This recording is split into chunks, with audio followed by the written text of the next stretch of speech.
Reserve வங்கி சில வழிகாட்டுதல்களை கொடுத்துருக்குது. அந்த ரிசர்வ் வங்கியின் வழிகாட்டுதல்களை அந்த வங்கிகளும் பின்பற்றணும், வங்கியில் கடன் வாங்குற கடனாலையும் பின்பற்றணும். விஜய் மல்லையா அவர் ஒரு 1200 கோடி ரூபாய், அப்புறம் அவர் நீரவ் மோடி அவர் ஒரு 2000 3000 கோடி ரூபாய், பலர் அநேகம் இந்த 3000 கோடி கொடுத்த பிறகுதான் எஸ் வங்கியே திவாலாங்கி ஆயிடுச்சு.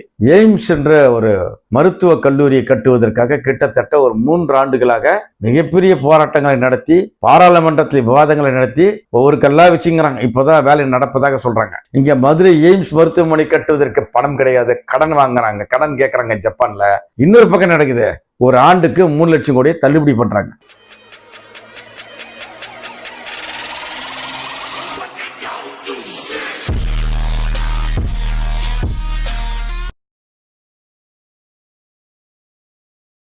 அனைவருக்கும் வணக்கம். நான் உங்கள் டிஜே சங்கர். நமது சேனல் ஒரு சோஷியல் அவேர்னஸ் சேனல். கடந்த 3 ஆண்டுகளாக பல்வேறு பதிவுகளை தமிழ் சமூகத்தின் நன்மைக்காக, இந்திய சமூகத்தின் நன்மைக்காக தொடர்ந்து பதிவிட்டு வரோம். மாற்றங்களை ஏற்படுத்த வேண்டும், சமூகத்தில் நல்ல விஷயங்களை நமது மக்களுக்கு சொல்ல வேண்டும் என்பதற்காக துவங்கப்பட்ட ஒரு சேனல் இது. அதை நீங்கள் பார்த்துருப்பீங்க, நிறைய பேர் கமெண்ட் பண்ணிருக்கீங்க. பல்வேறு விஷயங்கள் பதிவு செய்துட்டு வரோம். கிட்டத்தட்ட ஒரு 350க்கும் மேற்பட்ட வீடியோக்களை தொடர்ந்து போட்டு வரோம் கடந்த 3 ஆண்டுகளுக்கு மேலாக. அந்த வகையில் இன்றைக்கு ஒரு புதிய வீடியோ. இந்தியாவில் இருக்கக்கூடிய பெரும் பணக்காரர்கள் வங்கியிலிருந்து பெறுகின்ற பணத்தை என்ன செய்கிறார்கள் என்பது தொடர்பான பல்வேறு வீடியோக்கள் நம்ம ஏற்கனவே போட்டிருக்கோம். அதில் ஒன்று இன்னைக்கு நம்ம போடுறோம். நம்ம சேனல் சோஷியல் அவேர்னஸ் சேனல் என்பதனால் இதை தொடர்ந்து பார்த்து வருகின்ற நண்பர்களுக்கு ஒரு வேண்டுகோள். சப்ஸ்கிரைப் பண்ணுங்க, ஷேர் பண்ணுங்க, லைக் பண்ணுங்க, குறிப்பாக கமெண்ட் பண்ணுங்க என்று உங்களை அன்போடு கேட்டுக்கொள்ளுங்க. ஏன்னா இது உங்கள் சேனல். இன்றைய வீடியோனா அனில் அம்பானி, முகேஷ் அம்பானி இவங்கள பிரதர்ஸ். இந்தியாவினுடைய மிகப்பெரிய பணக்காரர்கள் பட்டியல் பார்த்தா நம்பர் 1 அதானி, நம்பர் 2 முகேஷ் அம்பானி, அப்புறம் ஒரு 4-5 பேர் வராங்க.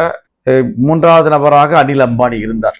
எப்போ 2017க்கு முன்பாக 3வது நபராக பெரும் பணக்காரராக இருந்தார். இப்பொழுது அவர் 10-15 தாண்டி போயிட்டார்னு வச்சுங்களேன்.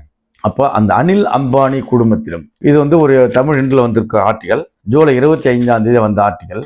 அனில் அம்பானி குடும்பம் அதனுடைய 25க்கும் மேற்பட்ட 35க்கும் மேற்பட்ட நிறுவனங்களில் 25க்கும் மேற்பட்ட லொக்கேஷன்ல அமலாக்கத்துறை ரெய்டு போயிருக்கிறாங்க. அமலாக்கத்துறை ரெய்டு போய் என்ன பண்ணியிருக்கிறாங்க, அவர்களிடம் இந்த தஸ்தாவேஜுகளை, பல்வேறு விஷயங்களை அவங்க வாங்கி போயிருக்கிறாங்க.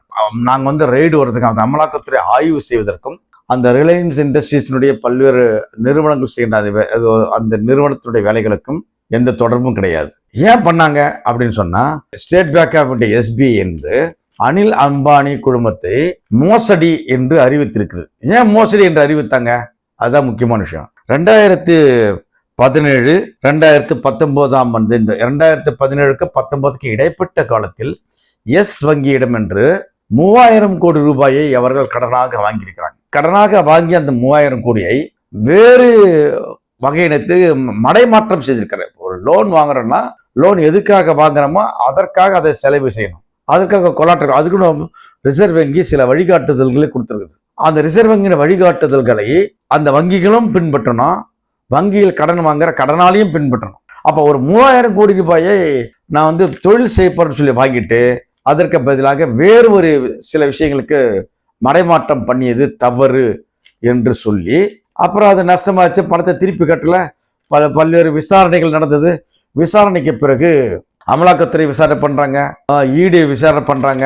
விசாரணை செய்த பிறகு இறுதியாக ஸ்டேட் பேங்க் ஆஃப் இந்தியா இவர்களுக்கு இந்த அனில் அம்பானி அந்த குடும்பத்தை மோசடி என்று அறிவித்திருக்கு. இதுதாங்க இந்த செய்தி இந்தியா முழுவதும் மிகப்பெரிய ஒரு பரபரப்பான செய்தியாக மாறிச்சு. இது என்ன விஷயம்னா, இந்த 3000 கோடி ரூபாய் கட்டல என்ற ஒரு விஷயமும், இது 3000 கோடி ரூபாய். விஜய் மல்லையா அவர் ஒரு 1200 கோடி ரூபாய், அப்புறம் அவர் நீரவ் மோடி அவர் ஒரு 2000 3000 கோடி ரூபாய், பலர் ஒரு 100-200 கிடையாது, இவங்களாம் பல 1000 கோடி ரூபாய்களை நமது ஏழை எளிய சாமானிய நடுத்தர மக்கள் சேமித்து வைத்திருக்கக்கூடிய பணத்தை வங்கி தொழில் செய்பவருக்கு கடனாக கொடுத்து அதிலிருந்து வரக்கூடிய வட்டியில் வங்கியை நடத்தி கொண்டு முதலீட்டாளர் டெபாசிட் போட்டவர்களுக்கும் இன்ட்ரெஸ்ட் கொடுத்து வங்கியை நடத்தணும்.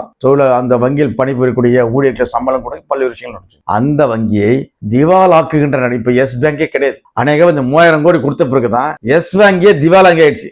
எஸ் வங்கி வேறு வங்கியோடு இணைக்கப்பட்டாச்சு. அப்போ 3000 கோடி ரூபாய் வரலன்றது ஒண்ணு. இவர்கள் இன்னும் பல தொழில்களை செய்து கொண்டே இருக்கிறார். இந்த பல தொழில்களை செய்வதற்கு மீண்டும் இந்தியாவினுடைய தேசியமயமாக்கப்பட்ட வங்கிகளில் கடனாக பெற்றுக்கொண்டு மீண்டும் தொழில் செய்யற, கடன் வாங்குறாங்க, தொழில் செய்யற, கடன் வாங்க, தொழில் செய்யற. இதுல நஷ்டமாச்சு, இதுல போச்சுனாலும் இன்னொன்னு கூட இன்னொரு 1000 கோடி, இன்னொரு 2000 கோடி ஒன்று தொடர்ந்து இந்திய சேமிப்பு, ஏழைகளின் சேமிப்பு, நடுத்தர மக்களின் சேமிப்பு அவர்கள் தொழில் செய்வதற்காக போச்சுங்களேன். அதில் நஷ்ட கணக்கு, வராக்கடன் கணக்கு, தள்ளுபடி கணக்கு, இப்படி வேற போகுது. நம்ம ஏற்கனவே பல்வேறு வீடியோக்களை பதிவு செய்திருக்கிறோம். இந்தியாவில் சராசரியா ஓராண்டுக்கு 3,50,000 கோடி ரூபாய் தள்ளுபடி செய்யப்படுகிறது. ரிபேட்டு, டிபேட்டு, டிஸ்கவுண்ட் என்று பல வகையாக முதலாளிகளுக்கு சாதகமாக எவ்வளவு கொடுக்குறான்? சராசரியாக 3,50,000 கோடி ரூபாய் கொடுக்குறோம். நம்ம ஏற்கனவே ஒரு வீடியோ கூட பதிவு பண்ணிருக்கிறோம். என்ன பதிவு பண்ணிருக்கோம்? 2011 இருந்து இப்ப 2014 ஆண்டிலிருந்து 2025 ஆண்டு வரையில் இந்தியாவினுடைய முதலாளிகளுக்கு நம்ம இந்தியாவினுடைய தேசியமயமாக்கப்பட்ட வங்கியிலிருந்து தள்ளுபடி செய்யப்பட்ட கடன்கள் எவ்வளவு என்று சென்ற 2024 டிசம்பரில் பாராளுமன்ற கூட்டத்தொடரின் போது திமுக எம்பி கனிமொழி அவர்கள் ஒரு கேள்வி கேட்டாங்க. இதை பல வீடியோக்கள் நம்ம சொல்லியிருக்கிறோம். அப்போ அந்த துறை அமைச்சர் என்ன பதில் சொன்னார்னா, 15 லட்சம் கோடிகள் ரூபாயை நாங்கள் தள்ளுபடி செய்திருக்கிறோம் என்று சொன்னாங்க. 15 லட்சம் கோடிகள். ஆனா இதே விஷயத்தை ஒரு சமூக ஆர்வலர் ரிசர்வ் பேங்க் ஆஃப் இந்தியாவில் கேட்கிறாரு. இதே குறிப்பிட்ட ஆண்டுகளில் வராக்கடன் என்ற பெயரில் தள்ளுபடி செய்யப்பட்ட கடன்கள் எவ்வளவு என்று கேட்டபோது ரிசர்வ் வங்கி சொல்லிருக்கு 25 லட்சம் கோடிகளை நாங்க தள்ளுபடி செய்திருக்கு என்று ரிசர்வ் பேங்க் ஆஃப் கொடுத்துருக்கு, RBI கொடுத்திருக்கு. அப்போ RBI சொன்னது சரியா, பாராளுமன்றத்தில் துறை அமைச்சர் சொன்னது சரியா என்ற கேள்வியும் எழுகிறது. ஒண்ணு. இன்னொன்னு நமக்கு என்ன எழுதுனா, மதுரையில் எய்ம்ஸ் என்ற ஒரு மருத்துவ கல்லூரியை கட்டுவதற்காக கிட்டத்தட்ட ஒரு 3 ஆண்டுகளாக மிகப்பெரிய போராட்டங்களை நடத்தி, பாராளுமன்றத்தில் விவாதங்களை நடத்தி ஒவ்வொரு கல்லா வச்சுங்கிறாங்க. இப்பதான் வேலை நடப்பதாக சொல்றாங்க. கேட்டா ஜப்பானிடம் கடன் கேட்டிருக்கிறோம், ஜப்பான் கடன் கொடுக்கவில்லை. ஜப்பானிடம் நிதி உதவி கேட்டிருக்கிறோம், அந்த நிதி உதவி கிடைக்கவில்லை. எத்தனைக்கு? ஒரு 680 கோடி, 650 கோடி. மதுரை எய்ம்ஸ் கட்டுமான அந்த பணிக்கு, மருத்துவ கல்லூரி கட்டுவதற்கு ஒரு 650 கோடி ரூபாய் தேவைக்கு, இல்ல 1000 கோடி கிடைச்சு 1000 கோடி ரூபாய் தேவைக்கு அவங்க ஜப்பானிடம் நிதி உதவி கேட்டிருக்கிறார்கள் மத்திய அரசு. ஆனால் இன்னொரு புறம் என்ன நடக்குது? இன்னொரு புறம் ஒரு ஆண்டுக்கு சராசரியாக 3,000 லட்சம் ரூபாய் பெரும் முதலாளிகளுக்கு தள்ளுபடி செய்யப்பட வராக்கடனாக இல்ல வேறு வகைகளில் டிபேட்டு, ரிபேட் என்ற வகையில் 3 லட்சம் 3 லட்சம் கோடி தள்ளுபடி செய்யப்படுது. இங்க மதுரை எய்ம்ஸ் மருத்துவமனை கட்டுவதற்கு பணம் கிடையாது, கடன் வாங்குறாங்க, கடன் கேட்கறாங்க ஜப்பான்ல. இன்னொரு பக்கம் நடக்குது, ஒரு ஆண்டுக்கு 3 லட்சம் கோடியை தள்ளுபடி பண்றாங்க. இது முரண்பாடாக இல்லையா? இது இந்திய அரசை யாரை ஏமாற்றுகிறது? இது இந்திய மக்களுக்கு தெரியாதா? இது தமிழக மக்களுக்கு தெரியாதா? படித்த இளைஞர்களுக்கு தெரியாதா? வேலை வாய்ப்பட்ட இளைஞர்களுக்கு தெரியாதா? இந்திய அரசு மோசடி செய்கிறது, இந்திய அரசு இளைஞர்களை ஏமாற்றுகிறது என்று தெரியாதா? இந்தியாவோட பெரும் பணக்காரர்கள் லட்சம் பல கோடிகளை அவர்களை இந்திய வங்கியிலிருந்து பெற்றுக்கொண்டு அவர்கள் நல்லா என்ஜாய் பண்றாங்க, நமது பணத்தை என்ஜாய் பண்றாங்க. இந்த வங்கி திவாலானால் கூட அரசு பொறுப்பேற்றுக் கொள்கிறது வேற விஷயம். ஆனா அல்டிமேட்டாக அந்த பணம் நட்ட கணக்கில் காமிச்சு அதை வராக்கடை தள்ளுபடி செய்யப்படுகிறது என்பதுதான் கேள்வி. நீங்க தள்ளுபடி முதலாளிகளுக்கு தள்ளுபடி பண்றீங்க, ஆனா தொழிலாளிகளுக்கு என்ன கொடுக்குறீங்க? முதலாளிகளுக்கு தள்ளுபடி பண்றீங்க, சாமானிய ஏழை எளிய மக்களுக்கு என்ன பண்றீங்க? முதலாளிக்கு தள்ளுபடி பண்றீங்க. எய்ம்ஸ் மருத்துவமனை கட்டுவதற்கு பணம் இல்லத்துல டார்ச் பண்றீங்க, முதலாளிக்கு தள்ளுபடி பண்றீங்க.